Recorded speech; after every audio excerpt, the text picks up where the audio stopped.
Computer operator collector साहब ने ज्ञापन दे रहे हैं।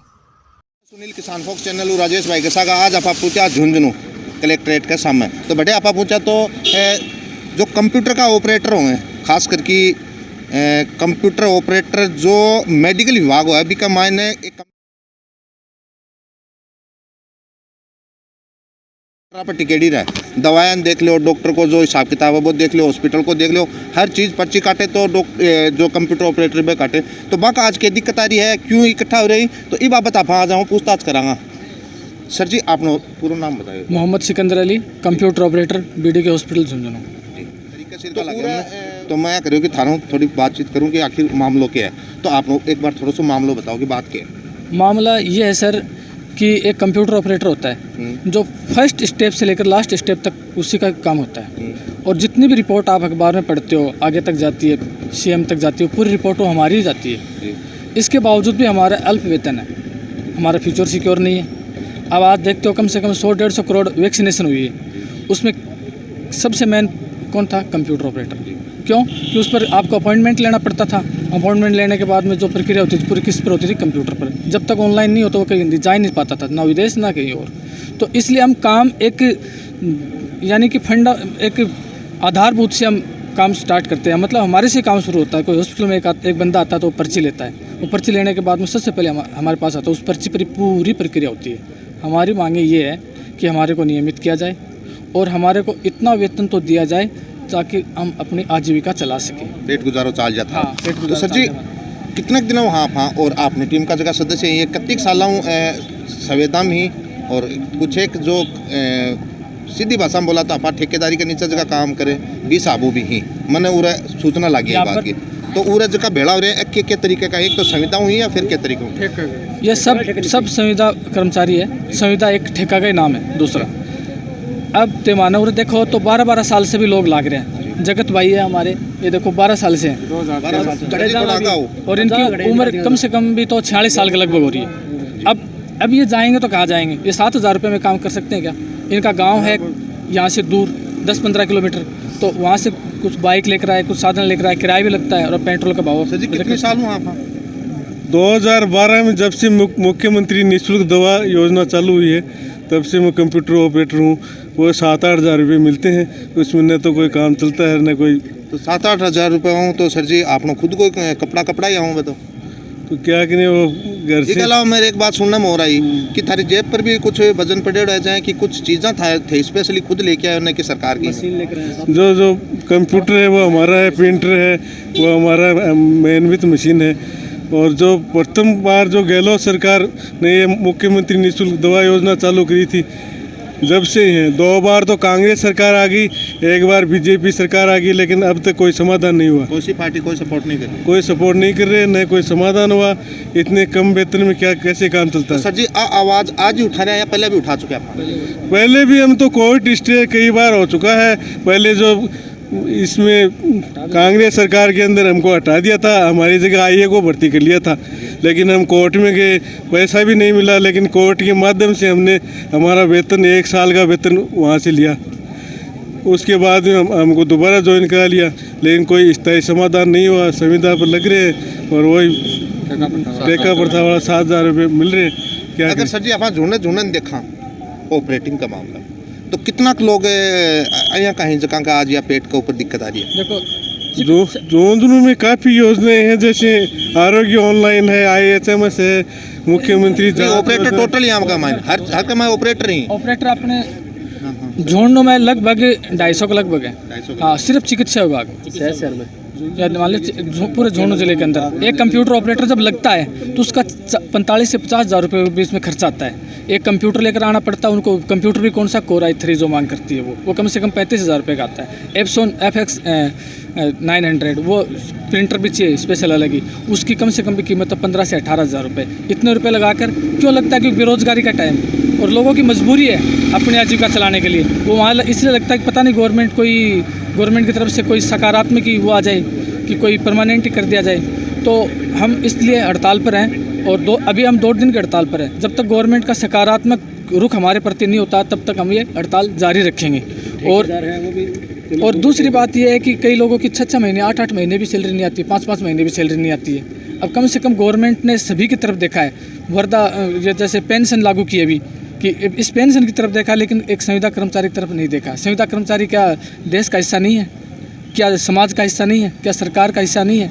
सरकार के अंदर सभी की भागीदारी होती है, छोटे से लेकर बड़े तक, निम्न अधिकारी से लेकर उच्च अधिकारी तक। लेकिन सरकार का काम क्या होता है?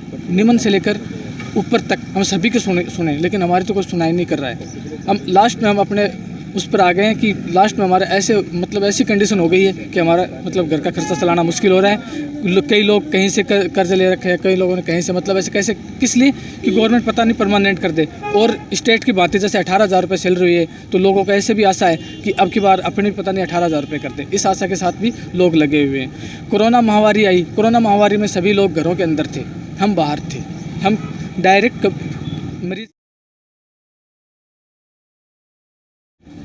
कोरोना के मामले में जो सर जी बता रहे हैं के बारे में थे, बताओ, थारो नाम बताओ पहले तो। मेरा नाम सुमन है और मैं बीडीके हॉस्पिटल में स्वास्थ्य मार्गदर्शक के पद पे कार्यरत हूँ। अच्छा जी, तो सर जी कोरोना के बारे में कुछ बता रहे हैं? हाँ जी, कोरोना संबंधित तो भाई बात बताओ। कोरोना में भी पेशेंट को दिखाने के लिए पर्ची कटवानी होती है, तो सब लोग कंप्यूटर ऑपरेटर हैं, वो एक फ्रंट लाइन वर्कर के रूप में अपना कार्य करते थे। उनकी पर्ची भी काटते थे, उनकी जांच वगैरह भी करते थे, उनका सैंपल भी लेते थे, उनको वो जांच वगैरह निकाल के। बिमला जी, जहाँ आपनो खेतान हॉस्पिटल है, हाँ जी, तो एक मायने अगर एक सरसरी नजरों देखा आप तो कितना को ऑपरेटर होगा? 40 के करीब। 40 के।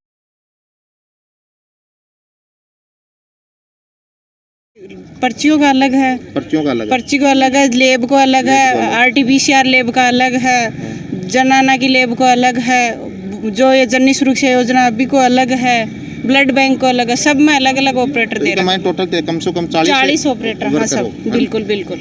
तो अभी अपा सरकारों के डिमांड रख रहे हैं? अब मैं नाम बताओ थारो। रोशन कुमारी जी। हाँ, मैं डीडीसी नंबर 2 में MNDY में जी। हाँ, तो हमारी सरकार से ये है कि हमें या तो परमानेंट करो, और परमानेंट नहीं करो तो हमारे 18,000 रुपये वेतन करो। जी सर जी, थोड़ा सा आगे आयो, क्या नाम बताया थारो? महेंद्र। अभी तो हमने कार्य बहिष्कार 2 दिन का कार्य बहिष्कार की प्रार्थना है वो PMO से ले रखी है अनुमति। अभी 2 दिन आज पूरे होने वाले हैं। यदि हमें आज कोई सकारात्मक समाधान नहीं मिल जाता है या कोई आश्वासन नहीं मिल जाता है तो हम आगे भी अनिश्चितकालीन हड़ताल के लिए जाएंगे। PMO साहब से अनुमति लेंगे, नहीं देंगे तो भी जाएंगे हम। हाँ, क्योंकि हम संगठन से मिलकर के चलना चाहते हैं ताकि हमारी समस्याओं का समाधान हो सके, क्योंकि हम बहुत दिनों से शोषित हैं, ठेकेदारी प्रथा में काम कर रहे हैं, 4-4, 5-5, 6-6 महीनों से किसी की तनख्वाह नहीं आ रही है। जैसे अभी पेंशन योजना लागू की है गवर्नमेंट ने, यानी उसके भविष्य की ओर तो देख लिया उसने, लेकिन आज जो कर्मचारी प्रेजेंट में लगे हुए हैं उसका भविष्य कैसा होगा, यानी उसका वर्तमान ही नहीं देख रही है गवर्नमेंट है। जो कर्मचारी हैं, जो उसके परमानेंट कर्मचारी हैं, जो गवर्नमेंट में लगे हुए हैं, उसकी तो भविष्य की चिंता है गवर्नमेंट को। और आज के वही हो रहा है इसके साथ। इसलिए हम चाहते हैं कि हमारा नियमितीकरण किया जाए, हमें भी परमानेंट किया जाए, ताकि हम भी उसका हिस्सा है सरकार का। हम भी वोट देते हैं, किसी भी कोई भी पार्टी हो जाए, आज पार्टी है वो वोट बैंक बना करके ऐसे कार्य कर रही है। उनको लगा, कांग्रेस सरकार को लगा कि हम यदि पेंशन बहाली नहीं करेंगे आगे तो ये आने वाले दिनों में हमारी सरकार को गिरा देंगे, हम नहीं आ पाएंगे। इन्होंने ये सोच रख करके, उनको पता है कि वोट बैंक है ये हमारा।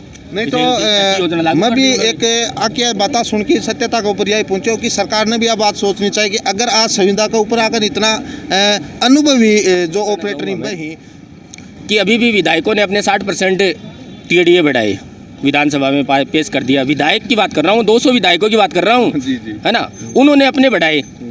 कभी वित्त विभाग ने कहा कि हमारे ऊपर भार आया? नहीं कहा उन्होंने कि विधायकों की तनख्वाह बढ़ाने से हमारे ऊपर भार आया। लेकिन गहलोत सरकार पर जब भार आ गया, जब उसके सामने ये बात आई कि कंप्यूटर ऑपरेटरों को परमानेंट किया जाए, तो उन्होंने वित्त विभाग को कागज़ भेजा कि इसको परमानेंट करने पर कितना बजट चाहिएगा। तो वित्त विभाग ने क्या कहा कि बजट तो है ही नहीं हमारे पास, तो इन विधायकों की क्यों बढ़ा दी फिर तनख्वाह आपने? तब तो वित्त विभाग ने नहीं कहा कि हमारे पास तो है ही नहीं तनख्वाह, इसकी क्यों तनख्वाह बढ़ा दी भाई 60% आपने? मोबाइल बांटने की घोषणा कर दी उसने, स्मार्टफोन। नाम भरत सिंह है मेरो। क्या बताए थे? अभी मोबाइल बांटने की घोषणा करी गहलोत। अच्छा, वो भी तो बजट आ रहा है, वो बाहर को नहीं उन पे, वो बाहर नहीं है। हमारी 2 मतलब पैसे 2 लाख रुपए के एक विधायक को जो मोबाइल बैंक आगे जाओ, थोड़ा आगे जाओ। गहलोत सरकार ने 2 या 3 बजट जारी किए इस कार्यकाल में। उन्होंने एक पहले कार्यकाल में लैपटॉप दिया है बजट की घोषणा के बाद में, दूसरे में मोबाइल दिया है। कम से कम 3 लाख पर विधायक का जो दिया है वो उनका अगर रजिस्टर देखा जाए तो कम से कम 3 से 4 करोड़ रुपए का है। तो वो बजट तो है ही नहीं गवर्नमेंट के पास, तो वो पैसे कहाँ से आए? वो पैसा कहाँ से आया? 3.5 करोड़ रुपए जो आपने विधायकों को मोबाइल लैपटॉप दिए हैं, वो पैसा कहाँ से आया? सर जी ये जवाब मांग रहे हैं, तो पब्लिक को मेरी यह दरख्वास्त है कि कमेंट करके बताएं कि इसको उत्तर क्या है। सरकार नहीं दे रही है तो पब्लिक तो बताओ, कम कम संतुष्ट तो करो। चुनाव से पहले वादा कर जाए, चुनाव से पहले गवर्नमेंट वादा कर जाए कि मैं थाना परमानेंट कर देगा और एंड टाइम पर मुकर जाए। अब जहाँ पेंशन विभाग ने दे दी, लेकिन माने कोई पूछ रही को नहीं, कोई वैल्यू को नहीं मारी। कंप्यूटर ऑपरेटर हमें हमारी क्वालिफिकेशन देखो, हमें MSc BSc कर रखे हैं, फिर भी माने मतलब कोड़े के पास समझ रही है। सर हमारी इवनिंग आती है 6 घंटे की, मॉर्निंग आती है 6 घंटे की, यानी जो थारो टाइम पीरियड है वो भी अलग अलग बांट रखे हैं। और नाइट आती है 12 घंटे की, नाइट 12 घंटे की, 6 घंटे की इवनिंग नाइट मॉर्निंग ही हमारी ड्यूटी आती है, रोटेशन के अनुसार ड्यूटी आती है। रोटेशन के हाँ, और उसमें आप देखते हो तो सुबह हम 9 बजे बैठते हैं ना, तो 3 बजे तक ये मानो कि आप भी आकर चेक कर रहे हैं ना, हम पानी के लिए आप देख लो फिर 500 एक ऑपरेटर कम से कम 500 पर्ची लाता है। तो सरकार का कहना मैं एक बात मैं भी पूछना चाहूँ किसान फोक्स की तरफ हूँ कि जो भी कर्मचारी हैं अगर संतोषजनक तनख्वाह मिला है तो वह काम करेंगे रखो। बाकी जो घर की परेशानी ही जबकि 7,000-8,000 रुपया मिटने वाली को नहीं, वह परेशान है। अगर ये दूर हो जाएगा तो और कर्मचारी उनसे भी ज़्यादा काम करते हैं, कॉन्ट्रैक्ट वाले ज़्यादा काम करते हैं। भाई भारत का जो संविधान है उसमें जो समानता का अधिकार है, सबको समानता का अधिकार। एक तो इतना काम करता है जो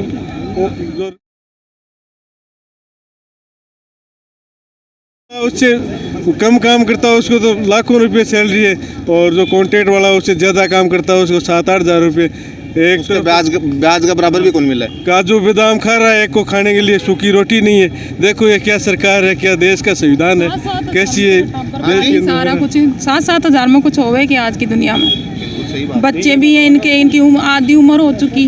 मैडम जी थारा सवाल बहुत बढ़िया है, बताओ इसके बारे में कुछ। तो यही तो कह रही हूँ, इनकी आधी उम्र 7-7 हज़ार में कुछ नहीं होता। बच्चे भी हैं इनके, 2-3 बीवी बच्चे सारे कुछ, उनका खर्चा कैसे चलेगा? 7 हज़ार दे रही है सरकार इनको, 7 हज़ार में होगा क्या? ये देखो आप, अगर 10th क्लास में कोई बच्चा पढ़ रहा है तो एवरेज के हिसाब देखा तो भी बच्चा की फीस कितनी होगी? 12 महीने की खर्चो कितना होगी? 30 हज़ार तो होगी कम से कम टोटल खर्चो अगर देखा। हाँ 30-50 भाई कम से कम सरकारी में तो 50 हज़ार तो मान के ही चलो। 1 लाख रुपए। और प्राइवेट में तो पढ़ा ही नहीं सकते ये 7 हज़ार में, क्या करेंगे? 7 हज़ार में तो खुद का खर्चा ही नहीं चलता है ना। 7 हज़ार में तो हाँ ने पूछांगा कि जो डाटा ऑपरेटर को काम किया है, बताओ सर, नाम बताओ आप। मेरा नाम नवीन राड है जी, मैं BDK हॉस्पिटल झुंझुनू से हूँ। तो मेरा कहने का मतलब ये है कि सारी शुरुआत ऑपरेटर से ही होती है। जहाँ अगर अपन कोई बीमार है, पेशेंट है, वो आता है तो सबसे पहली शुरुआत उसकी होती है। जो पर्ची स्लिप चाहिए उनको वो ऑपरेटर ही देगा। उसके बाद में दवाइयाँ अगर वो चढ़ती है तो वो भी ऑपरेटर चढ़ाएगा। अब जो मैं मेन मुद्दे पे आता हूँ, अगर जहाँ डाटा है पूरे स्टेट का या डिस्ट्रिक्ट का, जो डिस्ट्रिक्ट की बात करता हूँ मैं, अगर डिस्ट्रिक्ट की जो सारी सूचना पहुँचानी होती है तो वह कहाँ से जाएगी? ऑपरेटर पहुँचाएगा ना। तो सारी शुरुआत ही ऑपरेटर करता है, ख़त्म भी ऑपरेटर करता है, तो ऑपरेटर बनना काम कैसे चलेगा? और सारे जो ऑपरेटर हैं अभी तक कोई भी परमानेंट नहीं है। अब जो योजना है, या तो सोचने वाली बात है, जो योजना सारी सफल होती है, डाटा किसके साथ, किसके थ्रू जाता है? ऑपरेटर के थ्रू ना। तो जो जितनी भी डाटा हैं, कोविड की जितनी डाटा थी वो किसके थ्रू गई? ऑपरेटर के थ्रू।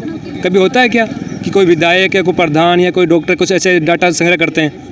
डाटा संग्रह करने का काम ही हमारा है, सारी सूचना हम करते हैं कलेक्ट, तो फिर सारा काम हम करते हैं, तो फिर हमें ये भुगतना पड़ रहा है। बताओ जी। तो सर जी ये तो हो गया की बात। अब आप बताओ कि जो आप चल रहे हो, जो आप धरना पर बैठे हैं, तो वो धरनो कलेक्टर साहब ने लिखित में दिया है कि हमारी मांगे हैं, जो भी वो मांगे दिए, तो हम ये चाहते हैं कलेक्टर साहब हमारी मांगों को मुख्यमंत्री तक पहुंचाए, और उससे हमारे जो सकारात्मक हम जो सोच रहे हैं वो सकारात्मक रुख आए गवर्नमेंट का, ताकि हमारा भी कोई रास्ता निकल सके जिससे हम अपना यानी कि आजीविका चला सकें और एक डेली रूटीन में आ सकें। तो अभी मैं यहाँ सुनी कि थे जाके आए उठे, कलेक्टर साहब मीटिंग में बताया तो थान को टाइम दियो है या फिर ट्राई टू ट्राई?